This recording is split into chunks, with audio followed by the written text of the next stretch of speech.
En parlant de sanitaire, la France a déclaré qu'en vue de l'élection présidentielle, le fameux pass sanitaire ne serait pas obligatoire pour accéder aux meetings politiques. Je n'ai plus de mots. Ça s'est passé dans le réveil de Tipique. Bonjour la compagnie. Alors cette semaine, ils sont de retour pour nous jouer un mauvais tour. Qui ça, la Team Rocket? Non, les 7 nains de Belgique. En effet, aujourd'hui, initialement c'était vendredi, mais ça a été avancé aujourd'hui. Prof, Hatchoum, dormeurs, grincheux, joyeux, timides et simplets se réuniront pour un nouveau comité de concertation, le fameux Codeco. J'ai envie de dire champagne. Oui, ça existe. On ne sait pas pourquoi, mais ça existe toujours. Mais bon, j'ai hâte, moi, parce que je suis le dernier Belge à écouter. Moi, j'ai beaucoup trop hâte. Je suis tellement excité, on dirait un élu du PS devant de l'argent public.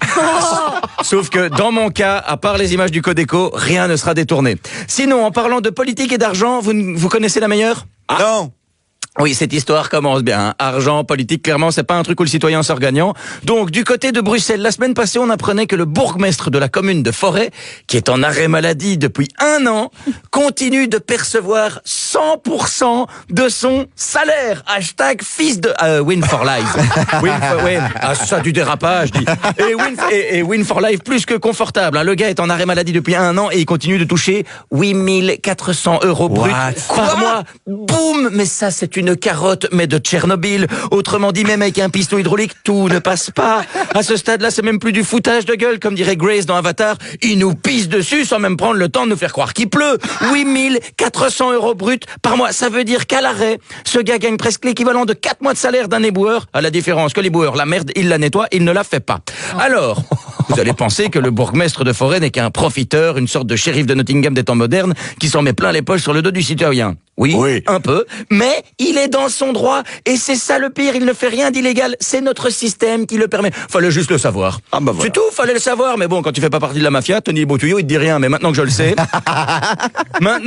moi je termine ma chronique et je file aux forêts, mais je m'inscris comme bourgmestre, Il n'y a pas besoin de diplôme, il n'y a pas besoin de formation, et le salaire est attractif, ça me correspond. Et quand je serai bourgmestre, ma première mesure sera de rendre obligatoire le CST. Le Covid Safe Ticket, nenni, Le CST, le cocaïne, speed, THC, tant qu'à obliger des produits, on connaît pas bien les effets secondaires, autant que ce soit festif, vraiment. Et alors, tiens, en parlant de sanitaire, la France a déclaré, ça te parle, ça... mais en parlant de sanitaire, la France a déclaré qu'en vue de l'élection présidentielle, le fameux pass sanitaire ne serait pas obligatoire pour accéder aux meetings politiques. Je n'ai plus de mots, moi, qu'est-ce que tu veux que je te dise? Belgique-France, même combat. Le plus gênant, c'est pas qu'on nous prenne pour des cons. Le plus gênant, c'est le mépris avec lequel on nous prend pour des cons. Et pour terminer, suite à ma dernière chronique, j'ai reçu un commentaire interpellant. Quelqu'un m'a dit, je cite, « Dommage que ce contestataire, en parlant de moi, soit passé à l'ennemi propagandiste en parlant de cette chaîne. » Enfin. Oui, moi non plus, je n'ai pas bien compris. Du coup, je lui ai répondu, de quoi vous parlez? Et il m'a répondu, le paradoxe de quelqu'un ayant critiqué les mesures et le gouvernement se retrouvant sur les plateaux d'une chaîne propagandiste et pro-gouvernement. Peut-être suis-je dans l'erreur, mais c'est ce qui saute aux yeux. C'est d'ailleurs pour ça que je boycotte cette chaîne depuis longtemps. Mec, on est sur Tipique. Ce matin, le sujet, c'était les lieux instagrammables en Belgique. De quoi tu causes? Ouais, la propagande.